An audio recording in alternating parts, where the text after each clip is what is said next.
Biram David, bonjour. Vous êtes diplômé en droit puis en histoire de l'université de Nouakchott puis de l'université Cheikh Anta Diop à Dakar. Vous êtes également récipiendaire de nombreux prix et distinctions, parmi lesquels je cite le prix Frontline Defender, le prix des droits de l'homme de l'ONU et le prix Mémoire partagée à Bordeaux. Vous êtes également docteur honoris causa de l'université de Louvain en Belgique. C'était il y a quelques mois. Vous avez été shortlisté pour le prix Sakharov et un panel, je crois savoir, a planché une ou deux fois, c'est ça, sur votre candidature au prix Nobel de paix. Vous êtes également ami de personnalités de premier plan, notamment Jesse Jackson et Jean-Luc Mélenchon, qui a fait un vibrant témoignage lors de votre dernière arrestation. Depuis les dernières législatives, vous êtes élu député de la République. Et le 25 mars dernier, vous annoncez votre candidature aux prochaines présidentielles. J'ai écouté votre discours, un projet de société assez ambitieux. Les écoles privées, par exemple, c'est l'un de vos axes principaux. Quel est le problème avec ces écoles?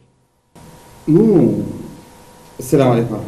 Nous, on voit que la Mauritanie, depuis sa fondation, sur des principes républicains, elle a été prise en otage depuis pratiquement 1978.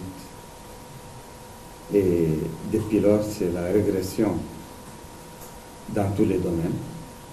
L'enseignement, l'éducation nationale a subi le tribut le plus lourd. L'arabisation a été un échec. Et les études, les formations ont été au rabais. Mais vous-même, vous êtes un produit de cette arabisation. Vous avez réussi un enseignement en arabe avant d'aller poursuivre dans des universités. Non, je suis la dernière promotion de l'enseignement bilingue, proprement dit. Donc j'ai fait mon entrée à l'école en 1973. Bon, chacun sait que quand la tête est malade, tout le corps va en souffrir. Et la tête de chaque société, c'est l'enseignement. C'est la formation des élites. Ce sont les compétences. Et nos écoles ne produisent plus des fonctionnaires formés, une formation digne de son nom. Et l'enseignement général a été totalement détruit, délaissé, délabré. Même les bâtiments de cet enseignement ont été bradés, ont été vendus, transformés en centres de commerce par le pouvoir qui veut maintenant se reproduire, faire SAMU d'une autre manière. Maintenant, il y a la séparation totale des communautés. Il y a les communautés aisées qui sont dans l'enseignement privé et il y a les communautés paupérisées, les plus nombreuses, qui sont délaissées dans l'enseignement public. On est entre nous. On va parler franchement. Quand vous dites paupérisées, ça veut dire que vous dites que les écoles publiques reçoivent tous les pauvres de toutes les ethnies ou reçoivent que les enfants haratins? Il y a une séparation nette que la majorité écrasante des populations haratines et noires, je dis bien la majorité écrasante, est maintenant confinée dans les écoles privées, dans l'échec scolaire, dans la délinquance, et l'élite du pays, en majorité arabo-berbère, met ses enfants dans les écoles privées. C'est pourquoi il y a une séparation communautaire à travers l'école, qui est visible et qu'on a pu vraiment percevoir, non seulement à l'UNI, mais à travers des témoignages de personnalités importantes du système actuel, dont Boïdjel El-Houmaï, qui a parlé. Et qui a fait ce diagnostic. Et qui a fait ce diagnostic, et qui l'a dit. Et il n'est pas le seul. Donc, et il y a eu l'expérience des écoles d'excellence, qui étaient des oui, écoles mixtes. ça c'est un autre développement de l'ignominie dans notre pays. C'est que les écoles d'excellence, surtout les écoles d'excellence qui ont été mises en place par l'armée, sous la direction de l'actuel candidat du pouvoir, Mohamed El-Ghazouani, ce sont des écoles d'excellence ségrégationnistes qui n'ont rien à envier aux écoles de l'apartheid. Parce que pratiquement, il y a une séparation des communautés. Il y a dans ces écoles d'excellence qu'une seule communauté. Et il y a l'absence totale ou quasi totale des autres communautés. Vous avez également dit que vous allez partir à la chasse des faux diplômes. Qu'est-ce que vous entendez par là? Tout cela fait partie de cette corruption de l'enseignement, de cette nécessaire refonte de l'éducation. Depuis quelques années, depuis ces décennies de régimes dictatoriaux qui ont entamé leur mémus sur la Mauritanie depuis 1978, on a pu assister à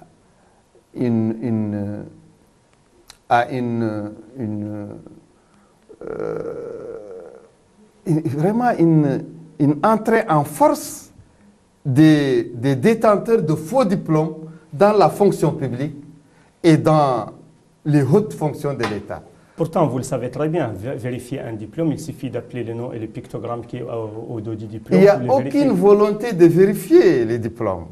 Il y a le témoignage d'un cadre du ministère des Finances sur les diplômes du ministre actuel des Finances, Oulidiaï.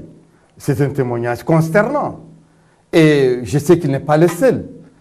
Et voilà, nous pensons que les faux diplômes ont commis, c'est un mal, c'est une gangrène, c'est un cancer dans la fonction publique et qui a participé à plomber tous les plans de développement dans notre pays. Dans votre discours de candidature, qui j'imagine préfigure votre programme de campagne, vous avez également parlé d'une révision de l'état civil, ou en tout cas d'un renforcement du contrôle de l'enregistrement dans l'état civil. Pouvez-vous nous expliquer ce que vous entendez par là? Je vais m'expliquer davantage. C'est que l'état civil, la manière, on a assisté à un recensement biométrique qui a été lancé, confectionné et qui continue à être pratiqué de manière discriminatoire pour certaines communautés composantes nationales. Le professeur Le Gourmand avait tiré la sonnette d'alarme dès le début, avec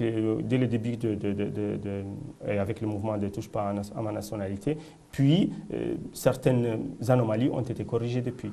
Donc, je ne pense pas que les corrections ont atteint le degré d'aspiration, le degré aussi de rétablissement de l'égalité des citoyens devant cette importante institution qui est l'institution du recensement.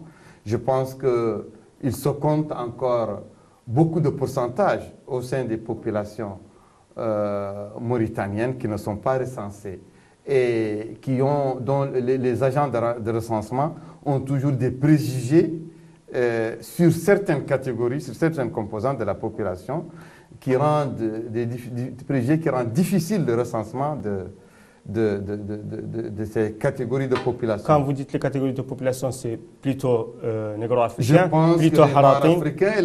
Les haratins également sont touchés. Les haratins également sont touchés. Et non seulement ça, aussi les communautés mauritaniennes vivant à l'étranger.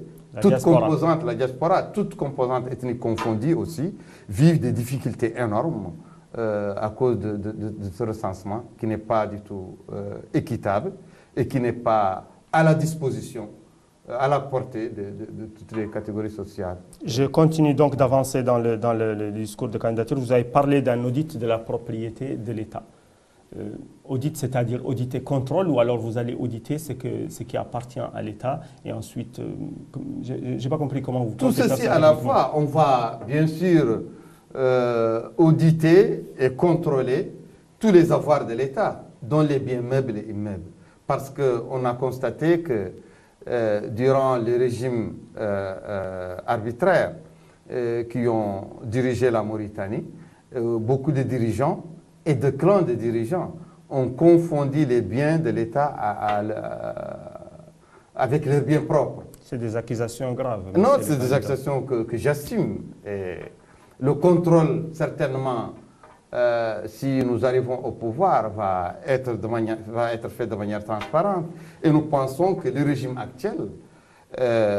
actuel qui tente encore de se reproduire pendant ces élections, a été accusé de toutes parts, même en son sein, de pratiques de ce genre. Et je pense que ça ne coûte rien à la République d'auditer et de clarifier. C'est juste que Biram président, est-ce qu'il va se lancer dans une opération de réconciliation nationale envers l'avenir, ou est-ce qu'il va aller fouiller dans le passé de chaque président pour les traîner en justice peut-être, ou pour porter atteinte à c'est ce qu'on vous reproche souvent, à l'unité nationale. Vous voulez plutôt aller vers la réconciliation ou plutôt fouiller dans l'audit, et s'il y a quelqu'un qui a détourné, vous les traînez devant la justice? Tout ce que je vais faire va relever de la justice transitionnelle. Ça ne va pas relever de la justice conventionnelle, ça va relever plutôt de la justice transitionnelle. Et la justice transitionnelle est indispensable à être mise en œuvre quand il y a l'absence de la justice conventionnelle.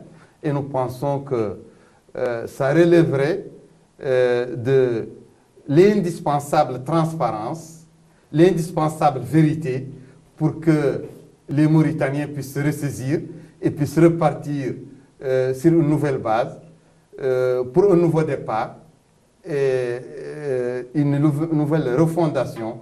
Pour cela, il faut au minimum rendre toutes les gestions passées transparentes pour mettre le doigt sur le mal et pour corriger les situations.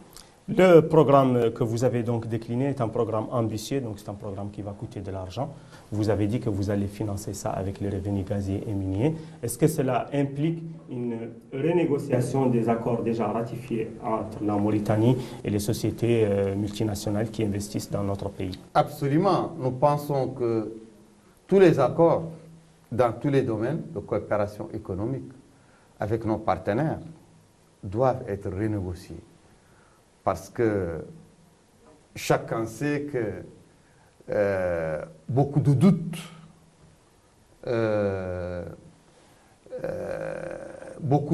autour de ces accords a été soulevé ici et là.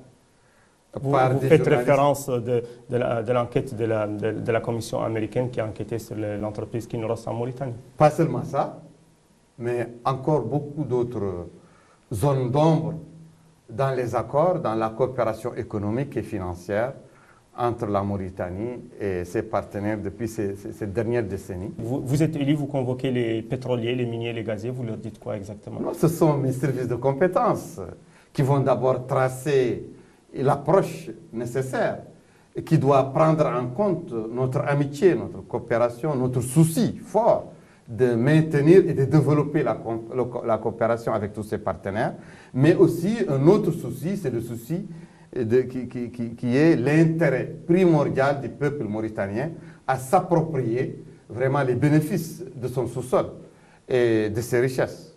On va marquer une petite pause. On va écouter Mme Kadiata Malik Diallo, députée UFP, surtout icône de la lutte des Noirs en Mauritanie. On l'écoute dans cette intervention. Ensuite, nous revenons tout de suite.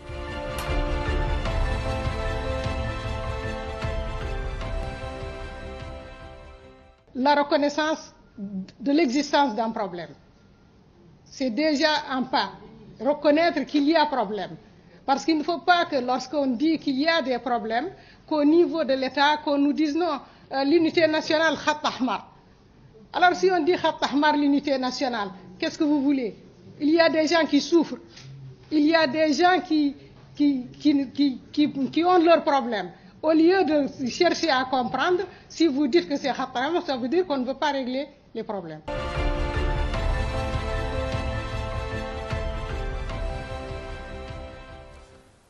Donc, lorsqu'on fait le diagnostic du problème, on touche à l'unité nationale, et l'unité nationale Khat Ahmar, ligne rouge. Vous êtes d'accord avec ce qu'elle vient de dire? Je ne suis pas d'accord avec l'unité nationale, ligne rouge dans le sens de bâillonner les gens qui veulent parler de l'unité nationale, les gens qui veulent se plaindre de la cohabitation nationale qui est en leur défaveur et qui ne prend pas en compte leurs droits, notamment leurs droits culturels. Justement, parlons des droits culturels. Le Festival des villes anciennes, qu'est-ce que ça vous évoque? Bon, je pense que c'est une opération de propagande. Oui, mais pourquoi communication. n'a-t-on jamais entendu, pourquoi n'a-t-on jamais entendu quelqu'un, par exemple, de la communauté des Haratines ou de la communauté négro-africaine dire nous aussi on a nos villes, nous aussi on a notre culture et on va organiser un festival des villes anciennes? Non, je pense que ceux qui peuvent être audibles, on les bâillonne parce que ce n'est pas chaque jour que moi, par exemple, je suis reçu sur un plateau de télévision en Mauritanie, ça m'est interdit. Et je pense que ceux qui sont dans les girondes du pouvoir parmi ces communautés, dont l'absence est notoire dans toutes ces manifestations culturelles, en tout cas l'absence de la prise en compte de leur propre culture, je pense que c'est dû à le rôle qu'ils doivent jouer au sein du pouvoir, c'est-à-dire accepter tout et faire un faux témoignage pour prouver que tout est marche. Et moi je pense que néanmoins, il y a des partis, des mouvements militants qui réclament à corps et à cri les droits culturels, mais qui ne sont pas entendus. L'État reste sourd à leurs doléances. On a entendu dernièrement des rumeurs concernant la probable candidature de M. Samba Thiam, figure historique du mouvement des Flammes. Pensez-vous qu'il sera candidat? S'il n'est pas candidat, pensez-vous que cela va constituer un apport de voix pour votre candidat? Bon, votre candidature? Moi, je pense qu'il serait important qu'une personnalité historique comme Samba Thiam, qui a prouvé sa cohérence,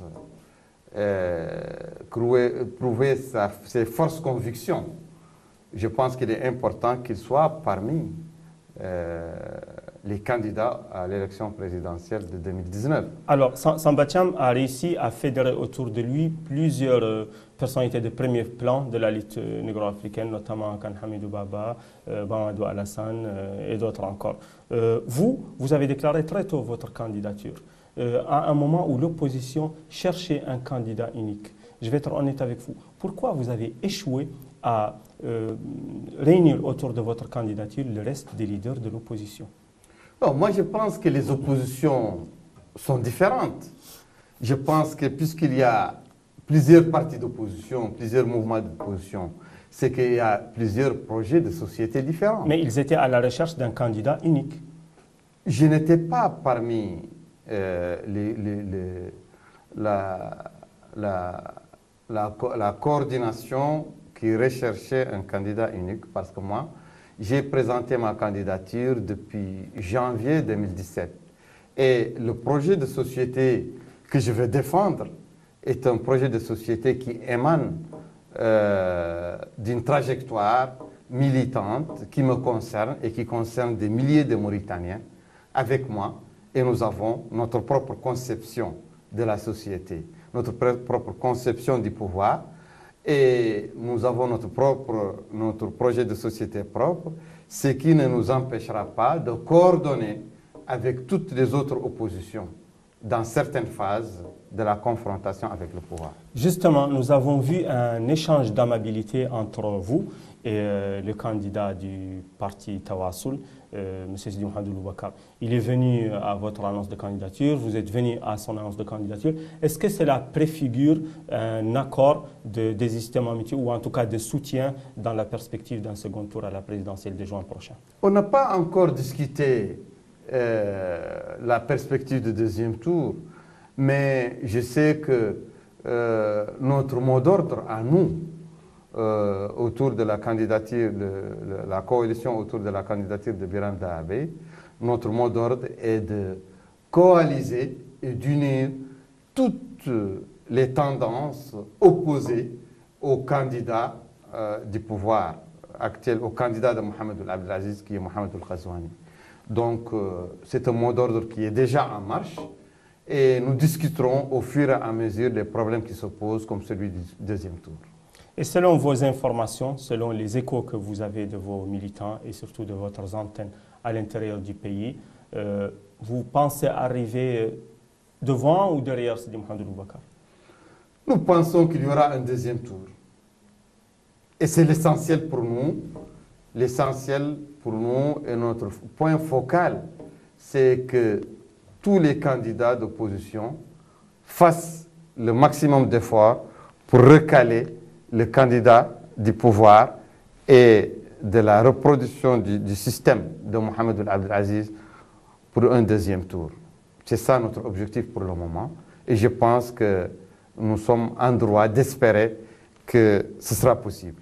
Comment allez-vous réussir à verrouiller à l'intérieur de l'opposition l'accord qui se dessine déjà? Comment pouvez-vous empêcher l'un des candidats de l'opposition à rallier le candidat Mohamed Ghazouani à la dernière minute au cas où il y ait second tour? Bon, le cas est déjà arrivé.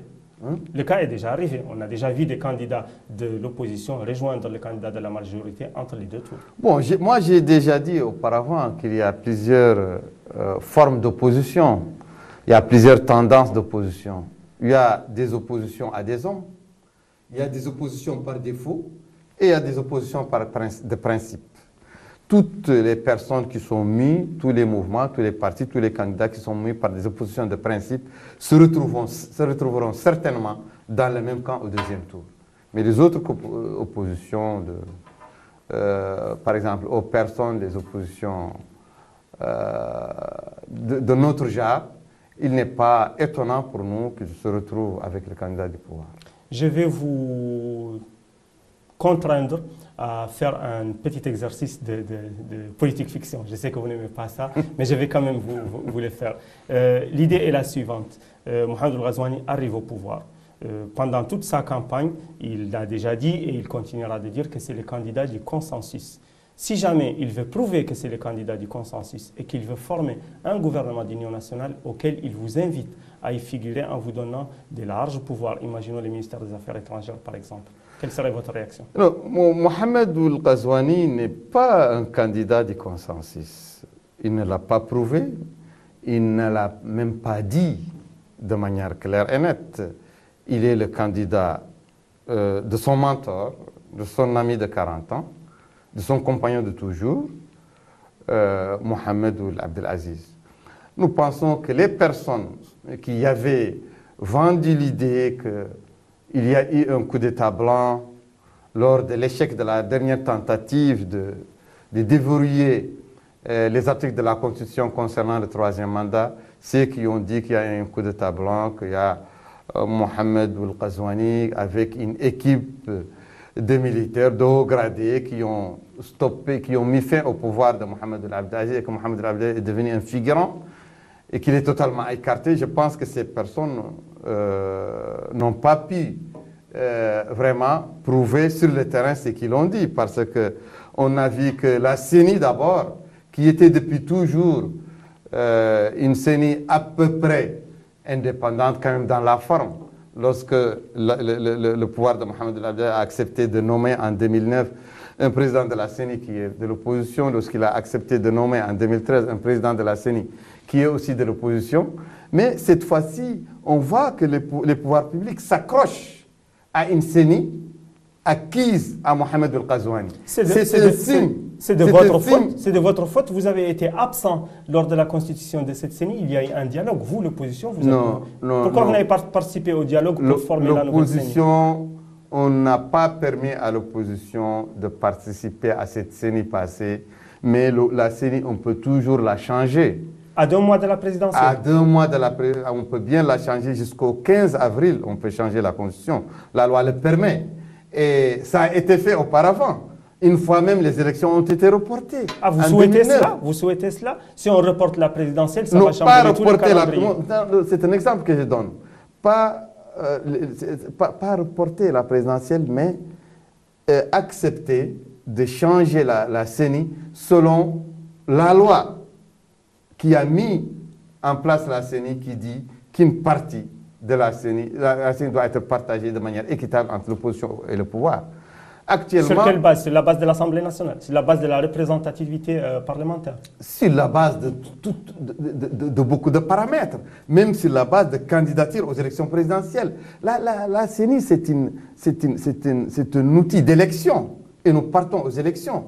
Les candidats indépendants ou de partis politiques doivent avoir leur mot à dire sur la représentativité dans la CENI. La CENI ne doit pas représenter un seul candidat comme cette CENI actuelle. Vous souhaitez donc, vous avez des réserves sur certains membres de la CENI ou vous souhaitez qu'ils soient conservés et vous souhaitez son élargissement? Non, on souhaite que la CENI soit totalement changée. Y compris le président de la CENI? Ça dépend des rapports de force. Ça dépend de qui va proposer la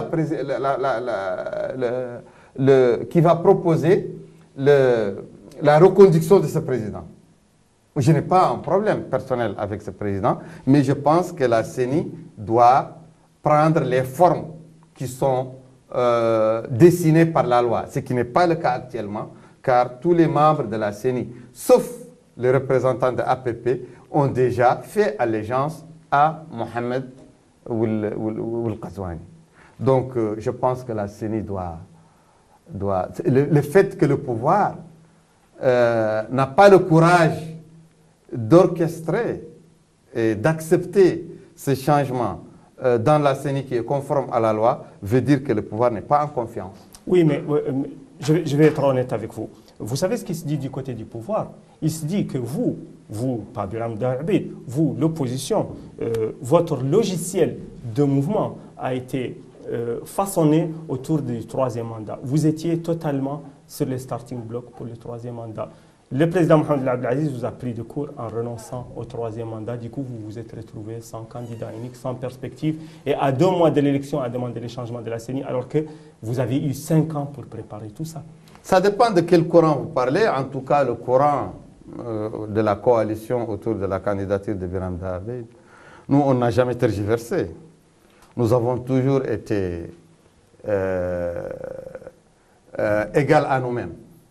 Notre candidature a été présente depuis 2014 et on a réitéré qu'elle sera présente dans toutes les échéances présidentielles jusqu'à la victoire. C'est pourquoi nous ne sommes pas entrés dans ces conciliabules. Mais il est important que des partis d'opposition qui avaient toujours coordonné, comme le FNDI, qui avaient toujours coordonné dans le cadre d'une opposition, ça va de soi que ces partis coordonnent aussi face à une échéance importante comme les élections présidentielles. Et le fait que ces partis n'ont pas réussi à avoir un seul candidat, je pense que ce n'est pas la fin du monde. En effet. Vous êtes élu président de la République, est-ce que vous allez dissoudre l'Assemblée nationale? Oui. Je dissoudrai l'Assemblée nationale. Est-ce que vous avez l'intention de former un gouvernement d'union nationale? Nécessairement, je formerai un gouvernement d'union nationale parce que... De large union nationale qui ira jusqu'à l'hyper, par exemple? De très large union nationale parce que nous sommes appelés à réconcilier tous les Mauritaniens. Et nous sommes appelés à faire une conférence nationale sur la réconciliation, sur la refondation de la Mauritanie. Je pense que dans ces moments solennels, on ne peut pas faire place à la bipolarisation entre majorité et opposition. Ce sera le moment des discussions. Ce sera le moment de la méditation de tous. Et ce sera le moment de faire un véritable virage pour que la Mauritanie prenne les rails d'un État uni dans toutes ses communautés, d'un État transparent dans la gestion de ses biens économiques, d'un État capable de respecter ses martyrs, tous ces martyrs, et de leur faire la mémoire nécessaire. Un État capable de prouver la capacité de ses fils et de ses filles de dépasser les dissensions politiques, les disparités ethniques pour une unité nationale véritable pour l'avenir du pays. Biram Da'abed, merci beaucoup. Je vous remercie.